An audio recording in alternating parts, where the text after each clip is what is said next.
Oh. Lalu kita bilang sama istri sama anak-anak, nak, udah lama nak kita foya-foya masuk mall, keluar mall, main ke mall, beli ini beli itu nak. Udah waktunya kita masuk masjid nak. Tak pernah ke masjid. Sholatnya 3 waktu, Idul Fitri, Idul Adha sama Jumatan. Mantap kan? Itu pun masbuk.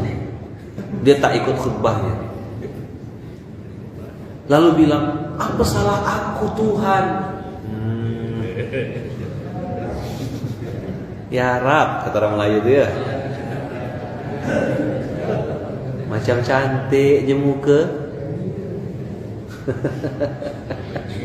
Kok bisa dia bilang, apa salah aku ya Allah? Ini orang tuh lah dia kalau tak ada mempan pakai daun bidara atau saat dia pakai daun pintu.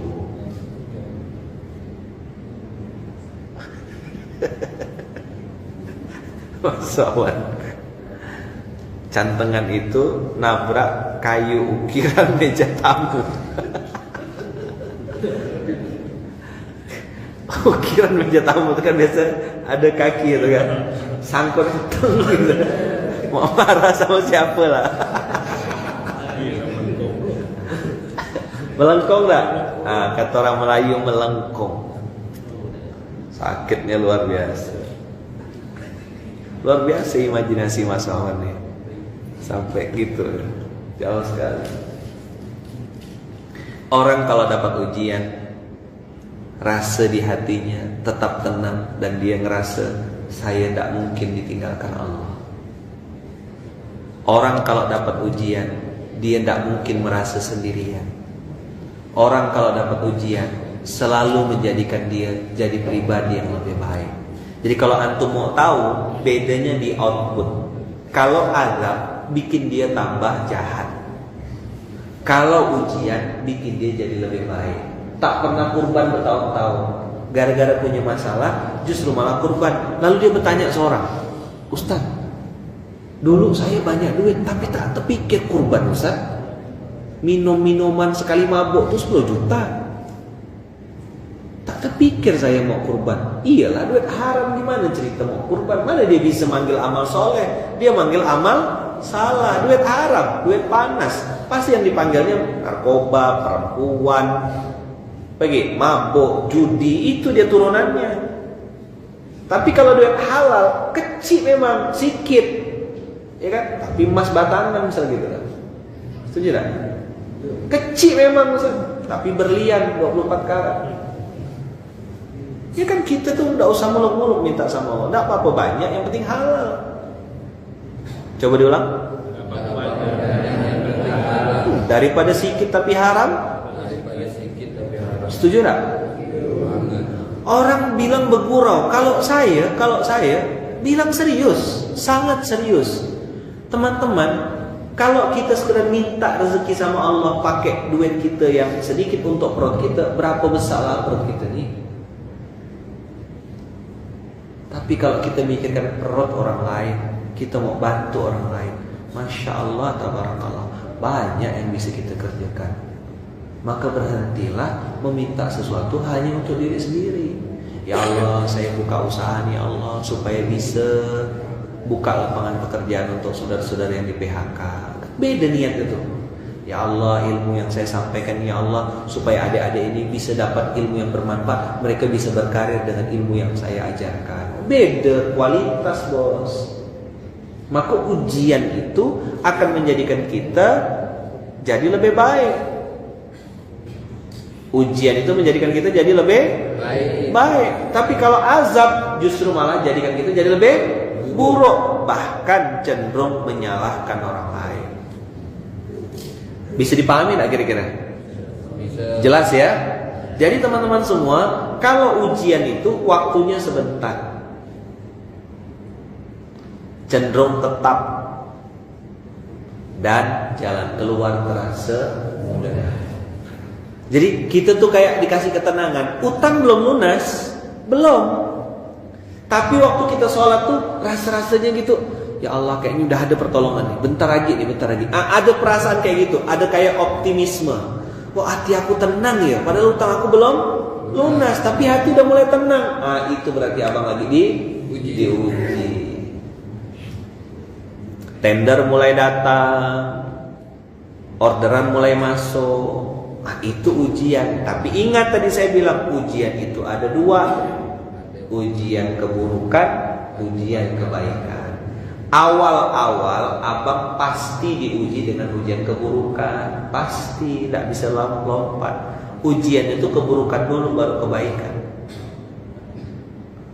Makanya orang kalau bikin seminar motivator tuh awalnya susah, awalnya samsot, awalnya tak berduit, motor butut, terus jadi sukses, jadi pengusaha hebat, baru bikin seminar, baru ceritakan, saya Bapak Ibu sekarang dengan izin Allah bisa seperti ini. Dulu ini foto saya tidak bisa makan, ini dulu foto saya miskin, ini foto saya tak bisa ini. Kalau saya bisa, Anda bisa enggak? Gitu kan? Go freedom, misalnya gitu. Itu sunatullahnya. Apa sunatullahnya? Buruk dulu, susah dulu, baru senang. Maka orang mau dengar. Bisa bayangkan dah antum, Bapak Ibu, saya pernah kaya, saya pernah ini. Seminar apa nih? Seminar bangkrut, seminar babak belur. Maka saya miskin sekarang Bapak Ibu. Dulu saya pernah sukses, gitu dah. Mana dia mau datang seminarnya? Nih lihat badan saya luka-luka, sakit semuanya Bapak Ibu. Panik nggak? Panik nggak? Panik nggak? Panik lah. Masa enggak? Susah dulu, baru senang. Saya foto kemarin salah satu abang kita. Nih, saya foto abang bawa goncengan abang pakai motor. Simpan baik-baik fotonya, saya bilang. Ingat-ingat, someday suatu saat abang muncul ke permukaan, naik ke atas, dipuji orang, dapat rezeki lagi, terbuka pintu rezeki. Jangan lupa IWS, ini waktunya seafood. Follow akunnya Bang Oki. Kalau tak ada aku, susah semua. Ya kan? Dari IWS perjuangan. Apa IWS? Ingat waktu susah. Ingat waktu susah. Banyak orang lulus pas sakit. Percayalah omongan saya. Percaya tak tuh? Waktu susah baik itu banyak tak? Siap Ustaz, sami nawa atau nawa Ustaz. Bila ngomong gitu? Pas susah, pas tak berduit, bensinnya tak ada. Mau tak mau lah baik, ya tak? Gila udah berhasil, mulai banyak orderan, mulai keren, mulai ramai, mulai bertingkah. Apa orderannya? Suka, udah. Serikaya. Kata ada dah serikaya. Lewat coronanya lewat kan serikayanya. Lewat dah. Dulu gampang gak tahu awal tuh ngaduk serikaya kawan.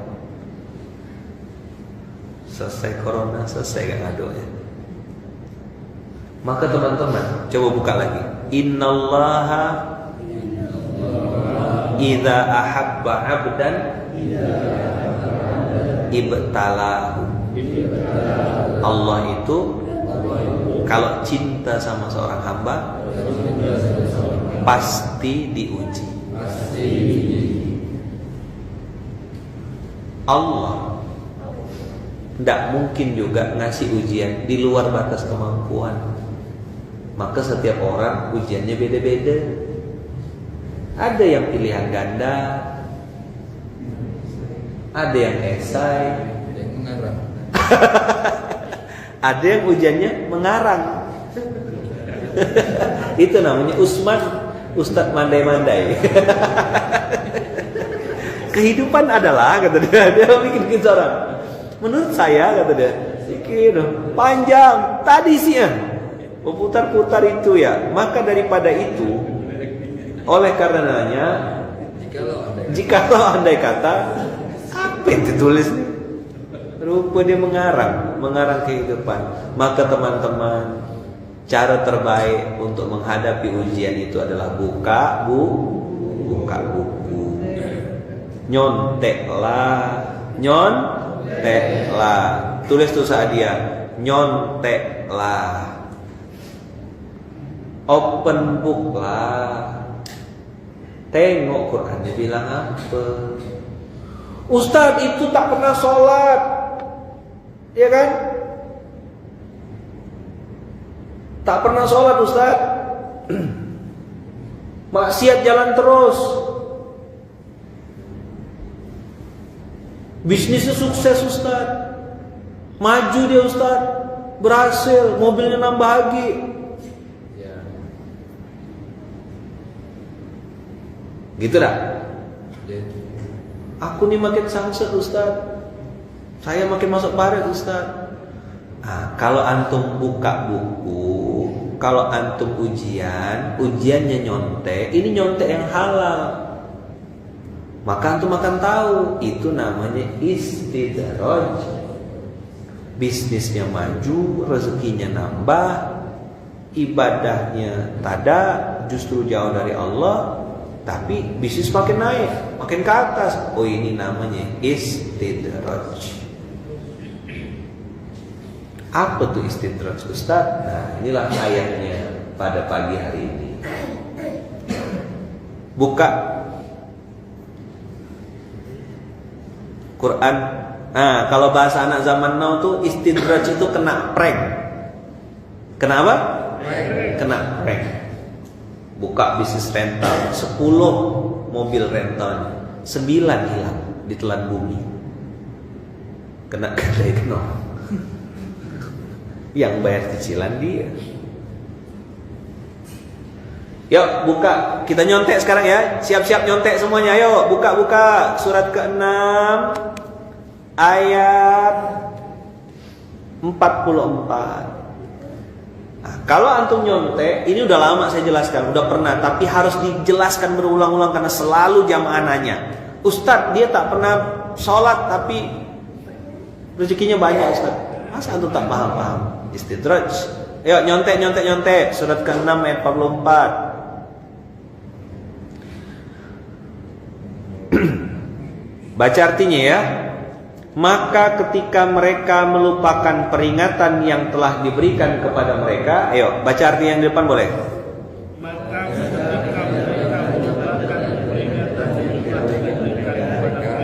ketika mereka melupakan peringatan yang telah diberikan kepada mereka. Ketika mereka melupakan peringatan yang telah diberikan kepada mereka. Dah. Kami pun membukakan semua pintu kesenangan untuk mereka. Kami pun membukakan semua pintu kesenangan untuk mereka. Rumus istidraj apa? Semakin lupa semakin dibuka.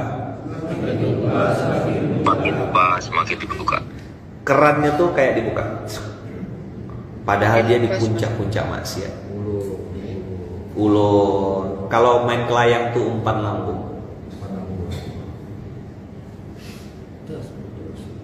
Ya kan? Diulur, dihambur, dikasih betul-betul. Jadi teman-teman, bukan berarti orang yang lagi muda itu justru malah sukses. Nggak kayak gitu skenario-nya.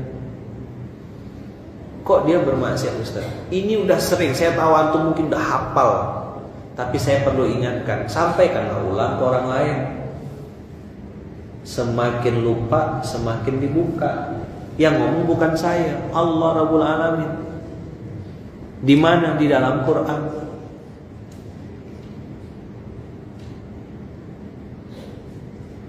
Semakin lupa, semakin dibuka. Ketika dia melupakan peringatan yang diberikan kepada mereka, kata Allah, kami membukakan semua pintu kesenangan untuk mereka. Jadi dunia itu, teman-teman, terbuka lebar, semua dia bisa akses. Apa dia bilang? Pejabat itu anak buahku, pejabat itu bisa kita atur, itu bisa kita atur. Tenang ya, kata dia, tidak ada yang bisa bikin kita bangkrut. Lagi pegang duit, gaya dia. Semua orang dianggap kecil, semua orang diremehkannya, betul tak? Tak ada yang berani mengingatkan dia. Lagi sukses, memang lagi sukses. Duit lagi banyak. Orang tuh tak berani nasihati dia. Terkenalnya, lagi punya nama baik. uang lagi banyak. Di antara adik-beradik dia yang paling kaya. Sampai adik-beradik tak berani mengingatkan dia karena abang lagi sukses, abang lagi di atas. Ingat tak cerita saya dulu tentang pengusaha yang itu tuh, itu cerita lama sekali, ingat tak dulu? Pengusaha konveksi, itu cerita zaman-zaman awal-awal dulu saya cerita. Ini cerita tentang istirahat. Boleh saya cerita ulang tak? Boleh. Boleh? Oke. Mudah-mudahan saya masih ingat ceritanya, itu lama sekali saya tidak ceritakan. Jadi teman-teman semua, ada abang ini konsultasi lah ceritanya sama Ustaz. Ustaz dia bilang, adik saya kurang ajar Ustaz. Baru buka cerita udah gitu, adik saya kurang ajar Ustaz. Dia jadi lawan saya Ustaz di pengadilan. Dia jadi lawan saya Ustaz di pengadilan. Kok bisa gitu? Iya Ustaz, rumah saya satu-satunya yang saya tempati sekarang ini Ustaz mau diambil sama adik saya. Kurang ajar enggak adik saya Ustaz? Wah, namanya Ustaz kan dengar, ya pasti dia diam dulu. Dengarkan sampai habis. Gimana ceritanya? Itulah Ustaz, adik saya tuh Ustaz, makan saya kasih makan, nikah saya yang modalkan, semua kebutuhan-kebutuhannya saya yang backup karena saya abangnya. Bahkan modal usaha, modal bisnis saya juga yang kasih modal. Kapan itu terjadi? Dulu Ustaz, abang bisnisnya apa? Konveksi. Maju bisnisnya, maju Ustaz. Sekarang mana? Habis dan tidak ada lagi. Bangkrut, bangkrut. Sisa ini satu-satunya. Tapi yang saya kesal Ustaz, adik-adik saya nuntut saya di pengadilan lalu pengen ngambil harta saya itu. Ini tinggal adik sini tidak tahu diri Ustaz. Akhirnya Ustaz ini tidak mau kepancing dengan cerita itu, cerita sebelah pihak kan. Kita kan harus cerdas mendengar juga teman-teman. Antum kalau dengar cerita satu tuh difilter juga, jangan main telan mentah-mentah. Cerdas-cerdaslah dalam mendengar. Kalau dengar berita tuh jangan langsung sumbu pendek ya. Nengok orang dari live dari grup jangan langsung marah-marah. Siapa tahu handphonenya error. Ya kan? Sumbu pendek. Bodoh tuh jangan dipelihara lama-lama. Sorry lah ya, keceplosan. Ada yang live grup antum marah-marah, apa cerita? Handphonenya smartphone masa antum tidak smart, ngatur jempolnya tak bisa. Pergi ngatur hati. Prasangka baik, husnuzon. Bisa jadi ganti nomor atau handphonenya memang mati error. Sering kok saya kejadian gitu. Minta maaf Ustaz, live tak sengaja Ustaz. Rupanya handphonenya error, semua aplikasi hilang, kontak-kontak hilang semuanya. Bisa izin masukkan lagi Ustaz, ini saya pakai nomor istri saya. Oh, enggak. Rugi kita. Dengar ya. Dah, habis itu dia bilang, Ustaz bisa tidak bantu saya, kasih saya amalan supaya saya bisa kalau adik-adik saya ini. Adik saya ini kurang ajar semua Ustaz, tak tahu diri semua. Udah ditolong malah dia menuntut saya. Singkat cerita teman-teman, Ustaz ini tanya, Bang, abang betul itu rumah abang? Marah dia. Ustaz tak percaya kata dia. Iya ini rumah saya Ustaz. Kalau boleh tahu belinya dulu di mana? Dari usaha Ustaz. Usaha apa? Usaha konveksi.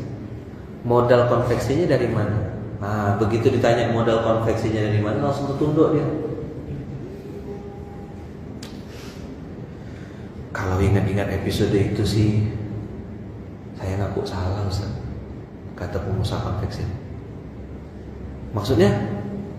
Iya Ustaz, saya dapat itu dari modal gadai. Apa yang antum gadaikan? Sertifikat tanah ibu saya. Apa? Sertifikat tanah ibu antum tahu kalau tanahnya digadaikan sama rumahnya? Tidak tahu Ustaz. Antum udah minta maaf? Tak sempat Ustaz. Karena mama saya sudah meninggal.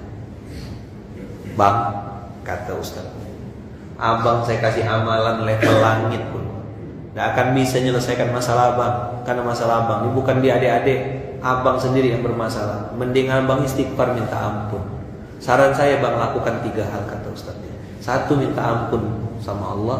Yang kedua, minta maaf sama adik-beradik.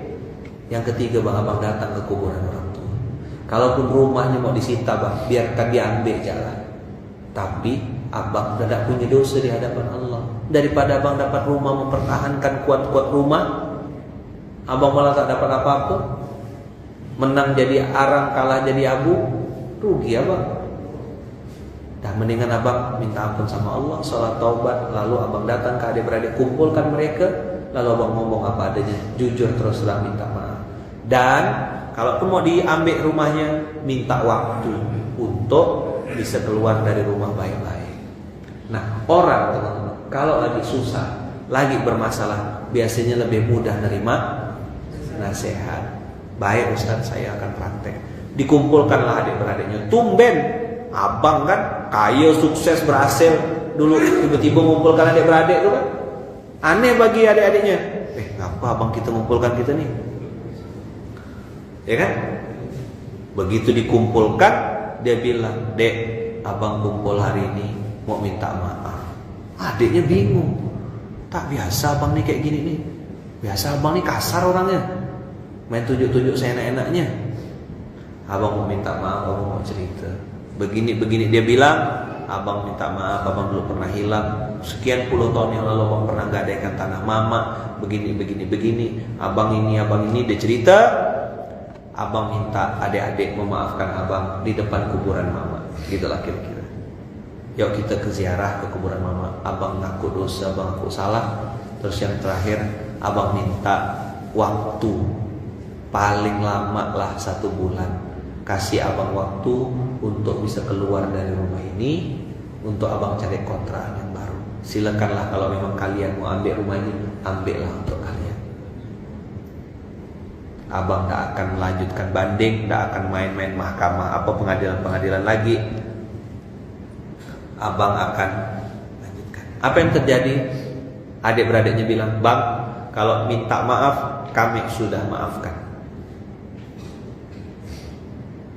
Dan abang perlu tahu, kata dia, kata adik-adiknya. Mulai adiknya pula ikan gas. Kami udah tahu lama ini, abang yang ngambil duit mama. Tahu dari mana, kata abangnya. Mama waktu lagi sakit cerita sama kami, abang yang ngambil sertifikat itu. Aku masih hidup, kata mamanya. Dia udah berani curang seperti itu. Maka kami tak terima, Bang. Tapi karena abang hari ini minta maaf, kami maafkan. Tapi permintaan abang yang kedua tadi, abang minta kami maafkan di ini kan, insya Allah bang kami kabulkan juga. Boleh kita datang ziarah ke makam mama, kita doakan mama kita bang. Dan kami bersaksi bahwasanya abang sudah baik, sudah hijrah, sudah bertobat, sudah minta ampun. Tapi permintaan abang yang ketiga, abang minta waktu, kami tak bisa kabulkan, mohon maaf. Nangis sesengguhan, makin jadi 2 minggu pun tak apa-apa lah dek, kata abang. Tak bisa bang. Dalam hatinya, kok kejam benar adik-beradik aku. Karena kami tadi sudah rapat adik-beradik, kami sudah putuskan rumah ini tidak usah abang tinggalkan. Sampai abang meninggal, abang ambil rumah ini. Ngapa lagi tuh? Ngapa lagi tuh? Bang, kami nih memperkarakan abang ke pengadilan bukan karena kami benci bang, tapi karena abang susah dinasihatin, abang susah dikasih tahu. Waktu abang sukses kami susah ngasih tahunya. Nah waktu abang bangkrut inilah kesempatan kami untuk nasihati abang. Kami mana mungkin punya dendam sama abang, mana mungkin kami benci. Kami bukan tak ingat abang pernah nolong kami dulu, tapi waktu abang sukses abang susah dinasihati. Abang lagi berhasil, nama baik abang lagi berkibar kemana-mana. Abang di viralkan orang, abang dipuji-puji orang, abang diinikan. Maka kami ambil celah ketika abang sudah susah, di situ kami masuk. Dan teman-teman, hampir 99% pintu hidayah datang lewat masalah. Catat besar-besar tuh, saat dia tolong dimasukkan. Pintu hidayah datang lewat masalah. Coba jujur, berapa banyak kita ini yang menyadari betapa kecilnya kita dan besarnya Allah saat sedang punya masalah. Betul enggak? Ngapa antum terdiam? Fakta kan? Saya sama kakak ngomong ini sedang berkaca di mata saya, melihat diri saya sendiri. Kau tuh Lukman, kalau tak dikasih susah, mungkin tak balik-balik sampai kau mati. 99% pintu hidayah datang lewat pintu masalah. Hampir 99%. Maksud saya, jangan sampai kita nih abang kakak udah kena masalah yang membuat kita sakit babak belur, baru kita balik ke Allah. Jangan. Saya pernah ngalami sakit luar biasa, tak nyaman. Dan teman-teman, belum tentu juga ketika lewat masalah itu justru kita lulus. Banyak juga loh, justru malah bermasalah, malah tambah hancur. Benar gak? Akhirnya jadi buka jilbab, akhirnya jadi mabuk, minum minuman keras, akhirnya jadi ngerokok, jadi minum minuman keras, pakai narkoba. Kenapa itu terjadi? Kenapa itu terjadi? Karena dia menyandarkan segala kejadian yang terjadi pakai otaknya, tidak pakai imannya. Allah takdirkan teman-teman, kita punya masalah, kita punya kebaikan, kita punya keburukan, semuanya ujian. Maka kata Allah di Quran tadi, buka terakhir, sehingga ketika mereka bergembira kata Allah dengan apa yang telah diberikan kepada mereka, kami siksa mereka secara tiba-tiba, maka ketika itu mereka terdiam, putus asa. Inilah dia bukannya.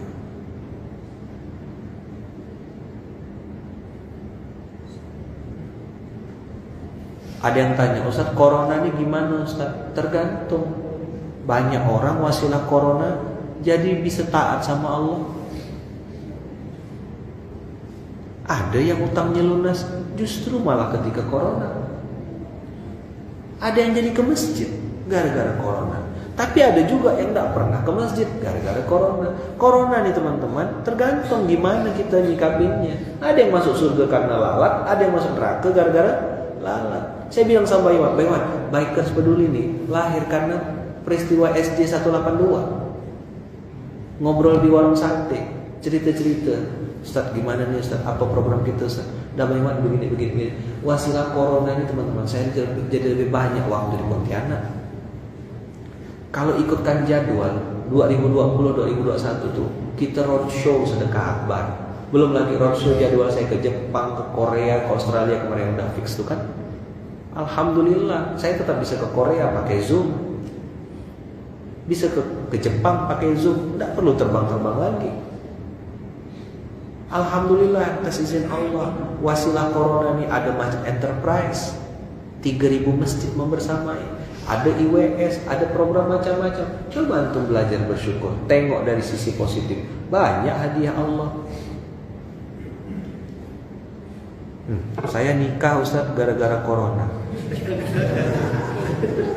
Wasilah corona utang saya lunas Ustaz ratusan juta. Kak, macam mana? Antum mau bilang ini musibah? Zakwan kan nikah was corona, dapat jodoh, Ustaz jomblo Zakwan. Coba teman-teman muhasabah, introspeksi, lihat baik-baik ayatnya tadi. Coba. 1, semakin lupa semakin dibuka. Coba diulang. Semakin lupa semakin dibuka. Selanjutnya, semakin bergembira semakin cepat disiksa. Teman-teman dengarkan baik-baik, ini penting. Grafik kehidupan kita tuh gini, naik, di bawah, naik, pum, jatuh ke bawah. Teman-teman tahu nggak kenapa kita perlu episode jatuh? Bisa naik lebih tinggi.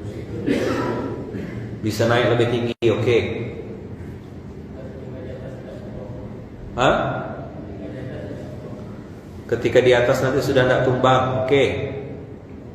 Biar sering-sering lihat Sering-sering lihat ke bawah, bagus. Kenapa perlu jatuh itu? Supaya kita waspada, supaya kita hati-hati. Karena pada saat kita sedang jatuh, orang-orang yang tadinya cuma memanfaatkan kita pasti akan meninggalkan kita.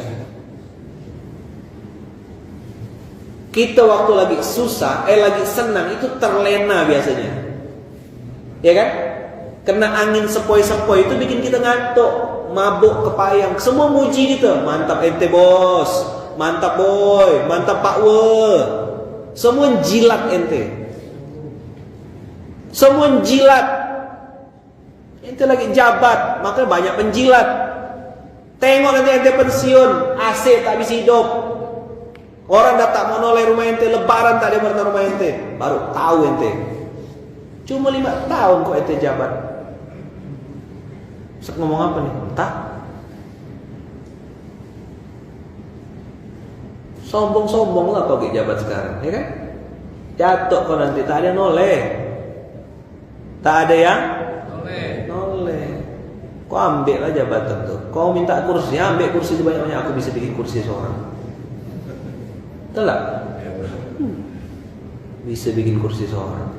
Orang-orang yang rakyat-rakyat jelata yang di bawah-bawah nih bukan tak tahu, tak kuasa nak beladen, betul tak? Tapi yang kecil-kecil di bawah nih semut api, sekali gigit pedih. Kami tak mau ya, ya tak? Oh, saya ngomong apa nih? Kita jatuh teman-teman. Episode turun itu episode bersih-bersih, laundry. Karena yang modus-modus biasanya pergi waktu susah. Betul tak? Ada kawan, ada duit, abangku sayang. Tak ada duit, abangku tendang. Begitu gayanya. Dah belum? Nanti teman-teman, ketika kita ditakdirkan Allah naik lagi ke permukaan, muncul lagi, kita akan naik dalam keadaan yang jauh lebih siap, jauh lebih baik, jauh lebih tulus, membersamai dan dibersamai oleh orang-orang yang juga sama-sama baik. Allahu Akbar. Allahu Akbar. Jadi kalau abang-abang hari ini jatuh, waspada, siap-siap, tengok kiri kanan siapa yang tinggalkan peperangan ini. Maka kemarin saya bilang sama kawan-kawan, sebesar apapun ombaknya, coba diulang, sebesar apapun, jangan pernah melompat dari kapal.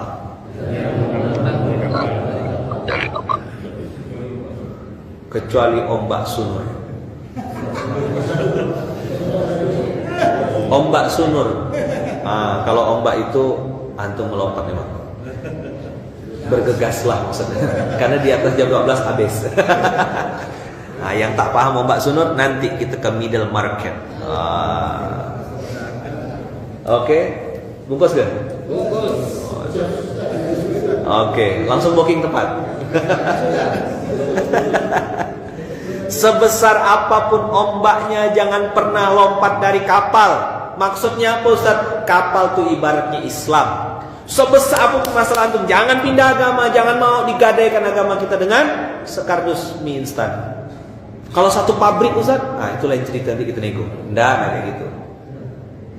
Sebesar apapun ombaknya, masalahnya kena fitnah, antum bertahanlah lebih lama. Tunggu.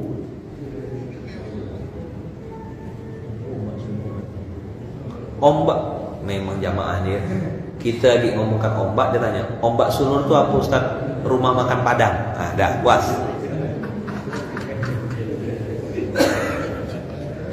Itu hanya ada jam 9 pagi sampai jam 12. Sebesar apapun ombaknya, jangan pernah lompat dari kapal. Antum jangan jadi pengkhianat dalam dakwah. Jangan tinggalkan amal soleh ini. Masalah tuh pasti ada jalan keluarnya. Duduk tengah-tengah, silaturahim, ngomong baik-baik. Pasti ada jalan keluar. Jangan-jangan kita jadi korban diadu domba sesama kita. Kita kena butak-butakan. Kau berkelahi sama si fulan, fulan berkelahi sama si fulan. Saling curiga. Habis kita. Iblis tujuannya cerai berai. Hancur rumah tangga kita. Hancur gerakan dakwah kita. Hancur kita saling berfitnah. Itu yang dia maunya. Maka iblis paling benci sama yang namanya ukhuwah Islamiyah. Iblis paling benci dengan yang namanya persatuan. Iblis paling benci dengan yang namanya kekompakan, kebersamaan. Gerakan-gerakan kayak gini, iblis tak suka, benci benar dia. Kau ngapa berkelompok-kelompok situ? Aku kan beda, aku kan ini. Gitulah setan itu bikin konten. Nyambung? Jadi kalau ada yang ngajak antum bersatu, berarti dia ngajak antum ke surga. Tapi kalau ngajak antum berkelahi berkelompok-kelompok, misah-misah, bikin geng-geng seorang, aku pun bisa gak, kita bisa gak bikin seorang, emang dia gak bisa. Tak mau kolaborasi, tak mau sinergi, dialah setannya. Apa? Setannya. Itik. Nyambung? Ustaz ngomong apa nih? Entah. Ustaz baca grup ke? Tak ada. Saya buka buku, ngajak antum open book. Tengok begitu permainan iblis tuh. Cerai. Ujung-ujung kita jadi apa? Jadi tapai. Tapai masih nyaman, Bang. Apa yang pakai daun pisang tuh, Bang? Olah. Gas. Pelamboyan ada enggak sih? Suruh Oki ke sana tuh dapat Oki tuh. Kiki pelamboyan bentar Ki. Tengok tapai daun Ki. OTW Bang. OTW kalau di Pontianak ada. Kalau OTW di kota lain tak dapat. Oke tunggu Wak rupanya OTW. Oke tunggu Wak.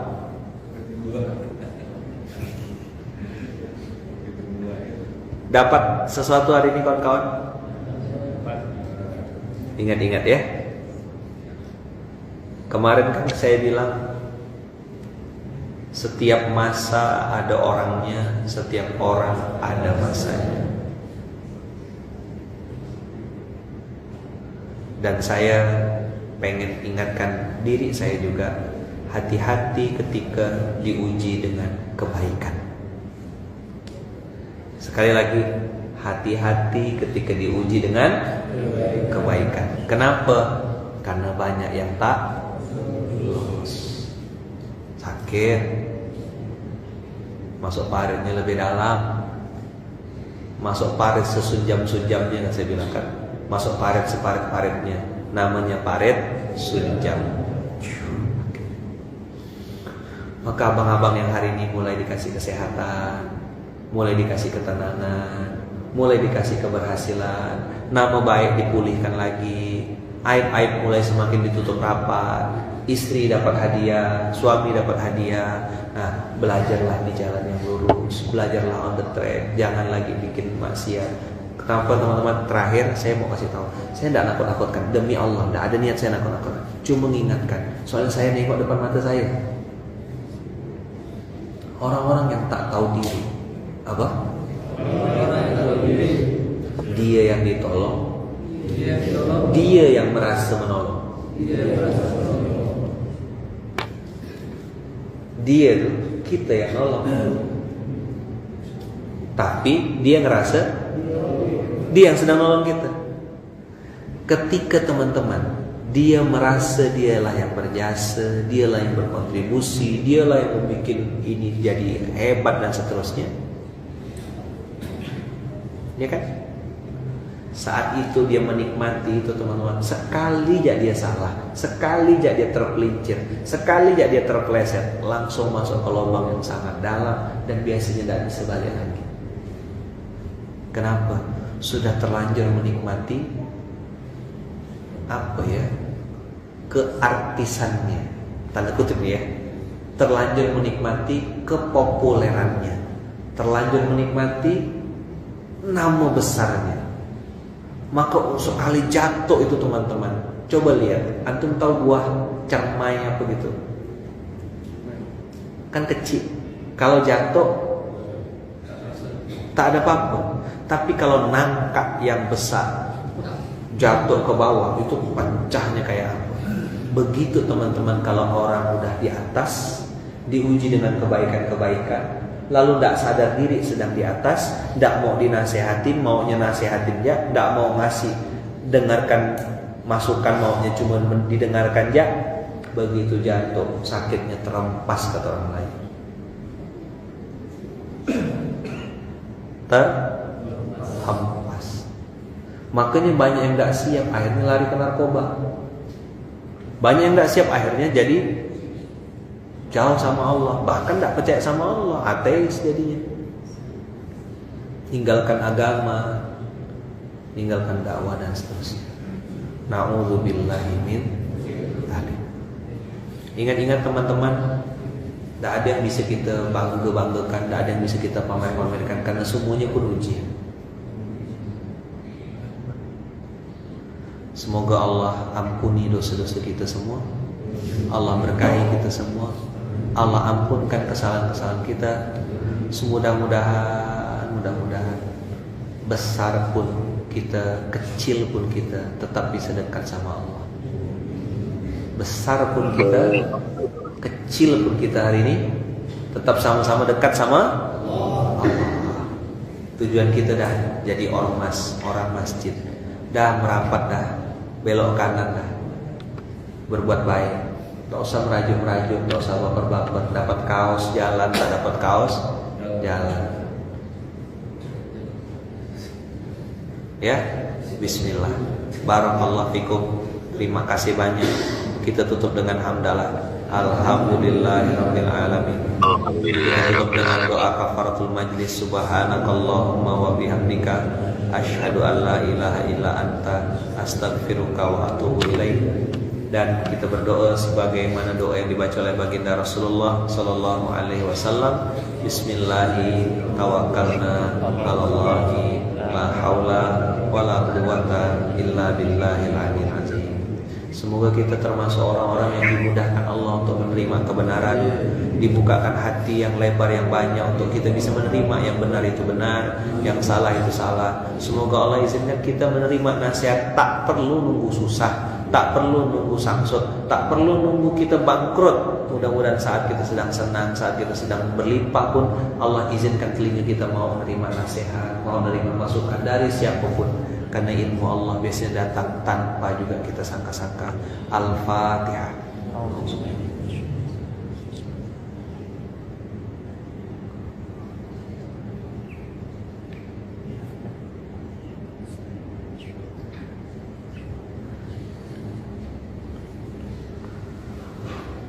Amin Allahumma amin. Rabbana taqabbal minna innaka antas samiul alim wa tub alaina innaka antat tawwabur rahim. Semoga Allah terima amal soleh kita semuanya, mengalir pahala kebaikannya untuk kedua orang tua kita dan guru-guru kita, dan semoga amal soleh yang kita lakukan ini menjadi wasilah untuk menembus semua dosa-dosa kita di masa lalu.